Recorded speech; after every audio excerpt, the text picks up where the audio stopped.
Oh, absolutely loving having a Tumeleng here this morning. So please share some love, share your own perspective. Maybe you are a burn victim as well. We're going to continue this discussion throughout the show this morning. But of course, on a different level, different scale, the whole of South Africa's mindset has been adjusted in a weird way. Why? Because the 8th of May, of course, marks South Africa's 2019 national elections. We should be celebrating this time where we can make our mark, have our voice being heard, and we are starting to see some strange new manifestations around this. Our leading healthcare provider, Pharma Dynamics, one of our, I think, most respected partners we have here on the show, have conducted another very revealing and interesting poll, which has highlighted that South Africans are under severe stress due to the country's rising uncertainty and discord this close to the election. So here to reveal some of those stats is Shukat Mujenka and Nicole Jennings from Pharma Dynamics. Guys, thank you so much for joining us. We were joking before, is this going to be an up or a down? I don't know how we should be feeling, but we can only speak from our own personal experience up until now because we haven't seen a study like this. But we are all feeling the pressure because we want to vote, we want to be responsible South Africans, but with that comes the responsibility of making a decision. Where do we even start with doing a poll like this? Maybe you can give us a bit of background into the poll itself and how it was conducted. Absolutely. So what we do is we use an online platform and we then do a call on South Africans nationwide and we ask them to participate and give them our opinion and their voice around the up and coming elections. And what we saw is that, shockingly, 75% of South Africans say that they are concerned about the political future of South Africa. We see that 66% are currently stressed about the political situation in the country.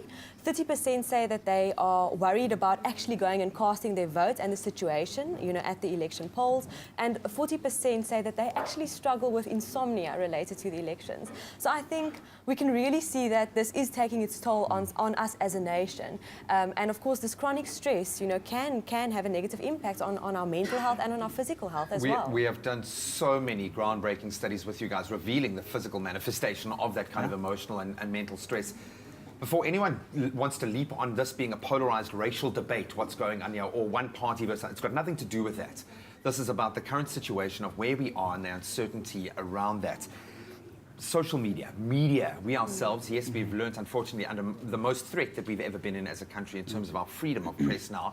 But what role is the media and what we're projecting about the elections and about our country playing, do you think? It's a huge role because with social media, we're bombarded 24/7. We tend to check our social media almost on a half an hour, hourly basis. It's in our personal space. And the problem is that it's most of the time with social media, it's a matter of opinion. It's a matter of someone's opinion. And unfortunately, if we get the wrong opinion, it can have a negative impact on our social well-being, causing further stress and causing further anxiety as we get closer to the 8th of May. And it's so important for us to gain perspective because we do want to vote, but we also long-term want to be able to be positive contributors to, we can change it. It's not like we're victims of our country. We are the country. We can make those choices and our mental state is a choice. So how do we approach feeling better about the elections, about the state of South Africa? That has to be a very personal thing, surely. Absolutely. So, one thing that you can do is to just manage that stress. So if it is social media that is causing the anxiety, maybe try to not access it, as regularly. Try to access it maybe once a day. Also look at more credible channels to consume your news. Focus on more your mainstream media channels. Not on Facebook, yes, where everyone has an opinion and anyone's post can pop up in your timeline. So just manage the type of news you expose yourself to. Again, physical activity and a healthy diet is key when it comes to physical health and mental health and managing stress.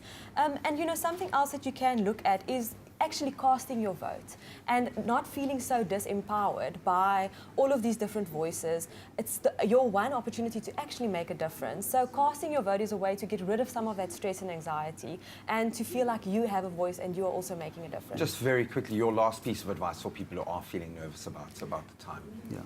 Just on the social media, maybe before you go to bed, switch it off so your mind is not completely activated. And if they would like some more information on how to deal with stress and depression, they can visit our website at letstalkmh.co.za.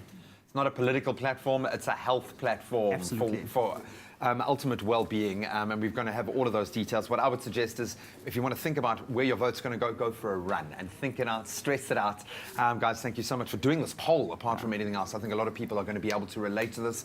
Please get out there, though most importantly, and vote tomorrow. Get control back of the situation. Make sure that you know where your voting station is. Take your ID with you and exercise your right to vote, your choice. And if you're feeling stressed and need support and need help in managing your mental health, you can visit, as we've heard, Let's Talk KMH, or Let's Talk MH.co.za, but we'll have those details on our social media platforms.